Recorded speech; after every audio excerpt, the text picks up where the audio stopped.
66. Probably 10 degrees above that in here, but yeah. Should be able to make it through without sweating profusely. Hi there!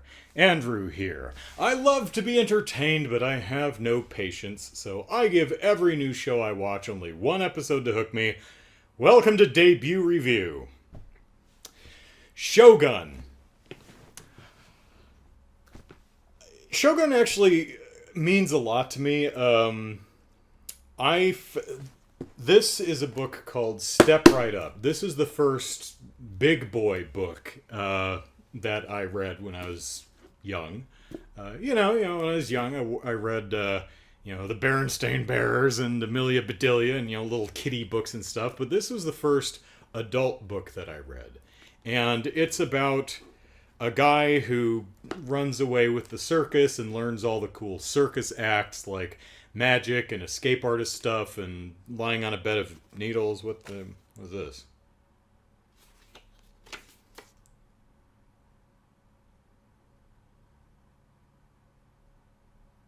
No idea. What's this?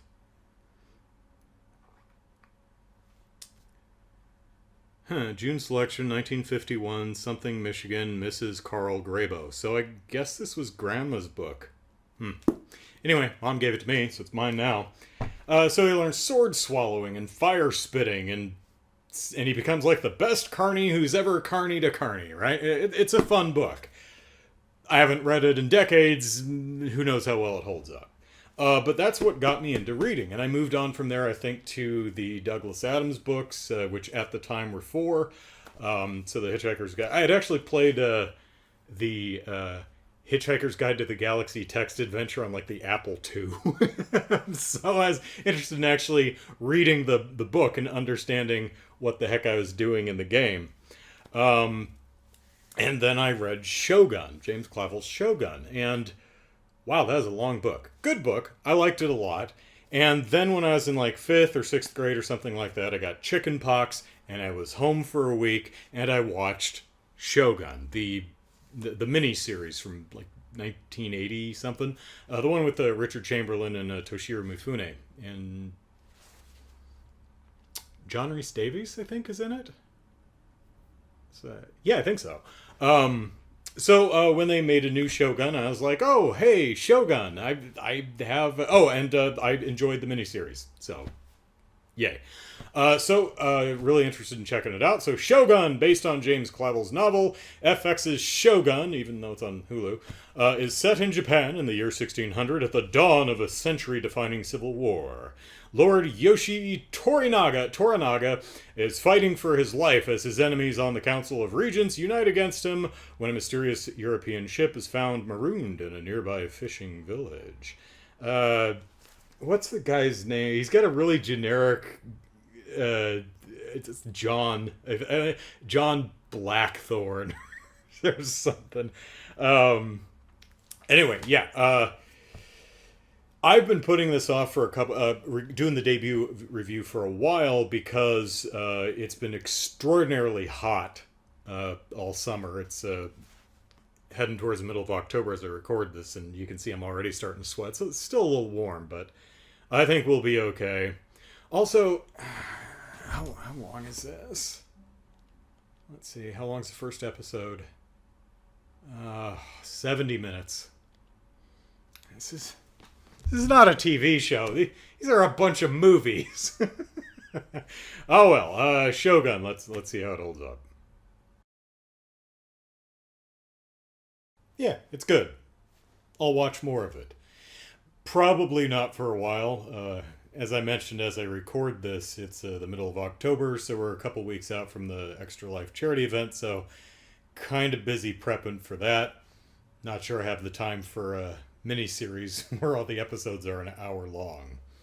The interesting thing about this show, watching Shogun, or an adaptation of Shogun now, in my 40s, as opposed to reading the book and watching the miniseries when I was around 10 or so, is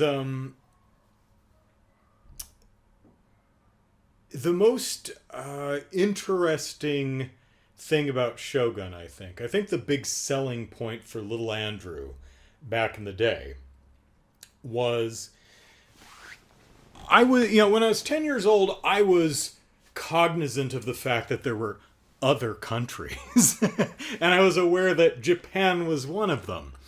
But at the time, not really any more aware other than, like, yeah, Jupiter's a planet. It's over there somewhere, being all planety. It didn't really mean much. I didn't know anything about it. So when I read Shogun and when I watched the miniseries, uh,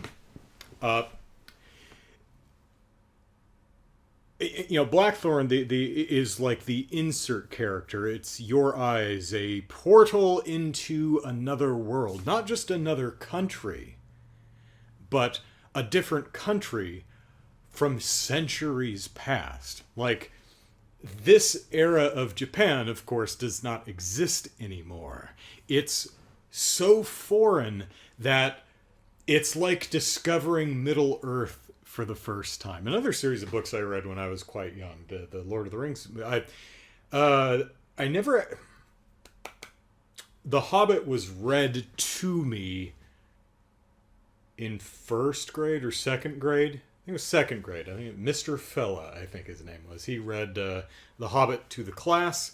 And then second grade was a little young, but a few years later I would plow through the Lord of the Rings books. But, some of the magic of reading things like that is you get to, through the eyes of the main characters, it was isekai before isekai, man. You get to learn about this whole new world, right? Middle Earth, or Narnia, or the Well World, Jack Chalker's books, right? And that's fascinating. You learn about a different place and different peoples and completely different cultures. And now that I'm in my 40s and I know a little bit about other countries and their history. Very little. I am still American after all. I barely know my own history. But I have seen, over the last several decades, a lot of movies from Japan covering various points throughout their history. So as I watch Shogun now, I'm not really learning anything. I'm aware of these aspects of this ancient Japanese culture, or at least several centuries past, right? So there's it would be kind of like playing Zombie U on the PS3, right? Zombie U was one of the initial Wii U games, right? The whole premise of the game is you exist in the zombie apocalypse and you're running around, and you use the tablet here to, every time you need to get something out of your rucksack, you have to get it from the inventory on the screen, but the game is still going. So the zombie you have to keep looking up at the screen and then go tappity tappity tappity. Okay, nothing's sneaking up on me. Tappity tappity tappity. Right? When it got ported to the PS3, it was a perfectly playable game, but it's missing a little something. It's just not the same. You lose what I feel is an important part of the experience, and so it goes with watching Shogun after decades of mostly entertainment consumption. A little bit of, learning the history, but mostly just watching movies and cartoons and stuff. Doesn't mean it's not good. So far, it's quite lovely. Definitely had a higher budget than the Richard Chamberlain miniseries from the 80s. Also, I mean, it's kind of higher budget, sure, but I mean, what are you going to do when your predecessor is Toshiro Mifune or John Rhys Davies? How do you fill dem shoes? All due respect, and I love Richard Chamberlain, but anyone anyone else would be fine with Blackthorn's role. But how do you compete with that? You really can't. You just have to do your own thing and be good. And the actors they've got for Tornaga and Rodriguez or whatever his name is are holding their own quite well, doing their own thing. They're fine. What's funny is I remember so much of the book. I have vivid images of various scenes throughout that very, very long book. And I have almost no images in my mind of the miniseries. Granted, I was sick at the time I was watching it, but like one of the most indelible memory just drilled into my brain from the miniseries is towards the end where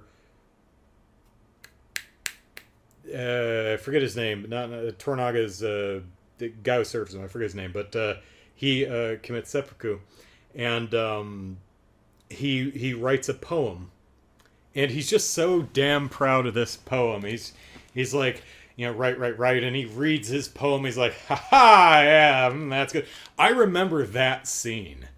I remember him being proud of his poem. I remember him. And I remember that scene from the book, too, because they make a big deal about he did a cross, he did up, and he did across the throat and did not make a damn sound. He did not need a second, the person who lops your head off, right? Also, I remember from the book there's a scene, I think we passed it in the series, is Blackthorn gets taken to a house somewhere and cleaned up and given clothes. And the lady who's assigned to take care of him, he does the thing, he's like, John. And she's, John? And she goes, Ona. He's like, Ona, good. And that just means woman, right? She's just like, I'm a lady. So later this is in the book now, he's like looking for her because he needs breakfast or pants or something. So he's wandering around going, Ona! Ona! And, to everyone else there's this dipshit white guy wandering around screaming woman is like, does he want a courtesan or something? Should we? So if I remember correctly, like bring a woman, she disrobes and he's like, no, what are you doing?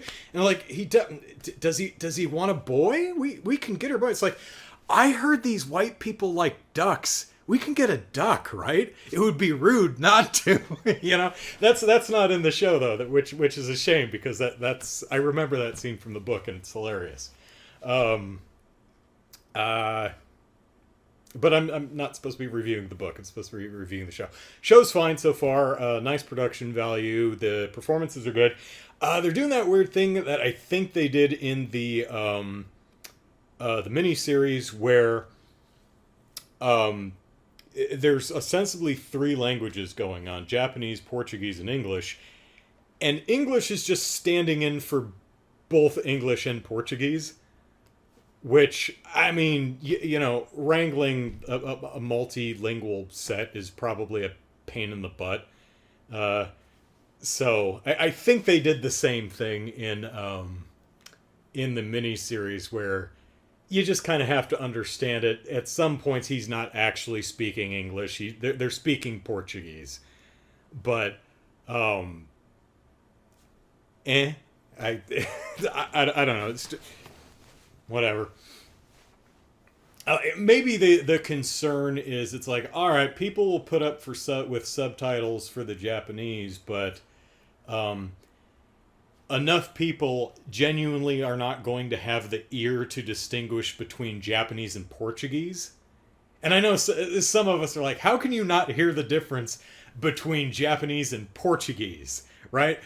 But if you don't listen to those languages, they're both just foreign languages that you don't know, right?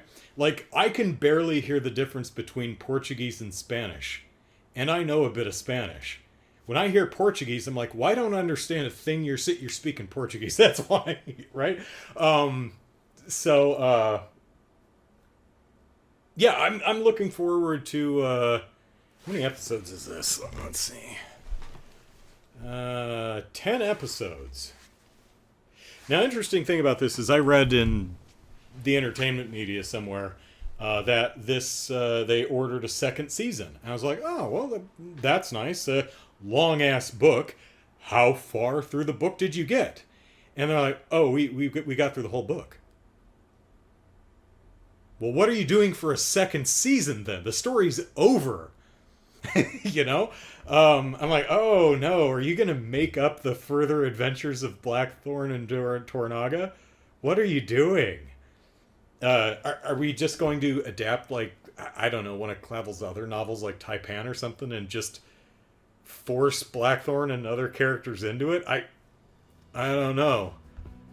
I mean, I'd like to think that they're like, oh man, we got a really good idea for season 2. And it's not like, this was popular and it made us money, so let's make more, whether that makes sense or not. So, yeah. I will say it's much more pleasant watching this show when I don't have chickenpox.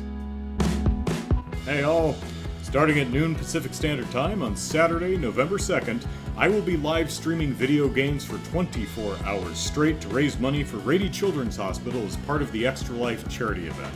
Check the video description for the link to my event page where you can make a donation and see what I've got planned for this year's show. Hope to see you there.